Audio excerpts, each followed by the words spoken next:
Tywin continued, next there is Tommen. He will not go to the wall. She wanted to sob with relief. Instead he goes to the Citadel.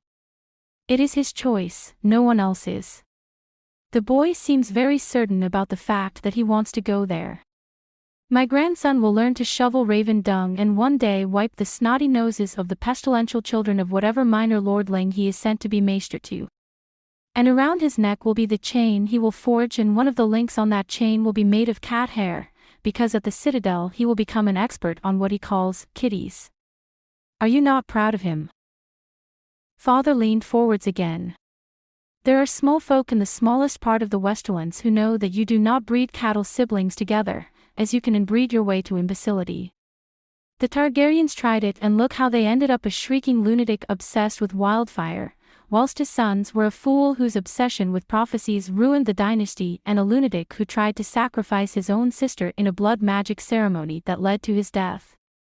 Now, the Targaryens at least had a ritual that they said would protect them when brother married sister, but by the end it was a jumble of Valyrian fragments. You had nothing. Father leant back again and passed his free hand over his forehead. Now we come to Marcella. And here I want to weep. She has, so far at least, escaped the taint of madness, or instability at least, that her other siblings have. She is beautiful, intelligent, wise, kind, and above all practical. She knows exactly what you have done to her and has come to terms with it. Talking to her left me with a profound sense of sorrow. Oh, the matches I could have made for her.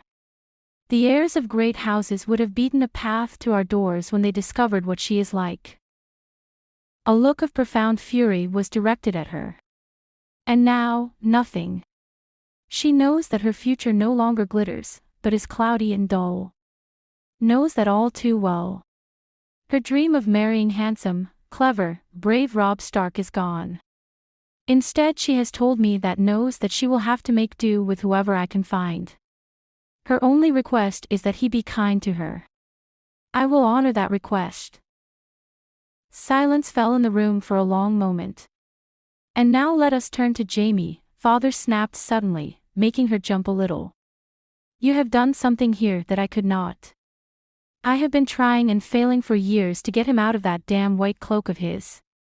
Now I know why you blocked my efforts. Now he is rid of it. Alchemy indeed. But he has merely swapped his white cloak for a black one. He will join his son on the wall, both men of the Night's Watch. Good, because he is an imbecile.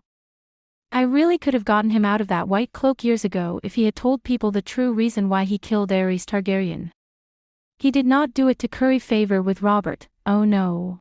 He did it to stop the madman from ordering that a huge set of stockpiles of wildfire hidden under King's Landing be ignited. He saved the city, but then he didn't tell a soul about it and left the foul stuff where it was. Apparently he thought that it would degrade. It does not.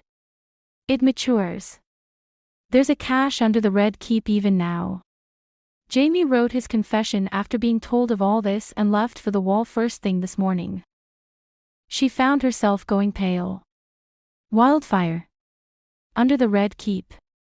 Why had Jaime not said anything of it? And now let us turn to Tyrion, and here the irony becomes rich and thick enough to walk on. A peculiar look crossed Father's face, one that combined many emotions. I sent Tyrion to the north to find out why Ned Stark was asking questions about what I thought were nothing more than legends. He succeeded. In fact, he performed far above my wildest hopes. In the time that he has been here in the north, he rescued a cousin of Ned Stark from a fate worse than death and escorted her here to her family in Winterfell. He found out just how the call was sent out. He went to the wall and discovered not one but 3 long-lost heirlooms of House Lannister there, and then he battled side by side with the Starks against wildlings, whites and others. He has not just seen one of the legendary others, he has killed one. He has, in other words, behaved like a true Lannister. Can you imagine my astonishment? Of course you can, you are staring at me like a lunatic. But the fact remains, Tyrion has been a credit to the family. You have spent years dripping poison in my ears about him. It seems that we were both as wrong about him as we could be. What might have almost been a terrible smile twisted father's face. And now see what alchemy you have wrought.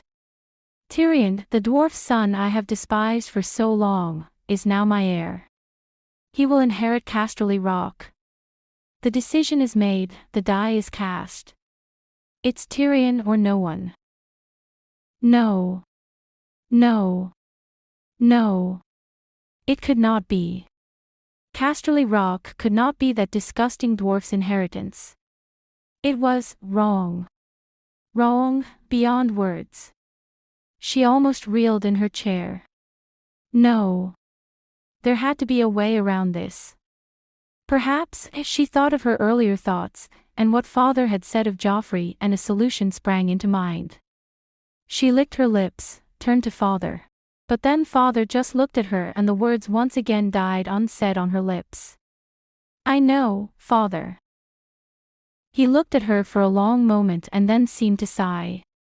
You have never understood power, not really. For you it's the prospect of imminent violence that you can order on a whim.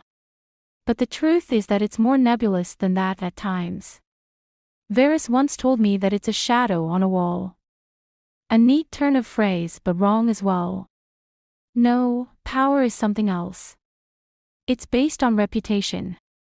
Any fool can shriek an order, but having it carried out is a different thing. You probably don't understand this, but when I destroyed the Rains and the Tarbecks in the way that I did, that was a mistake. I was young. I should have left a few of them alive, to provide an example to the Westerlands of those who cross us. The Rains of Castamere gave me a reputation of a mad dog, killing all those who crossed me.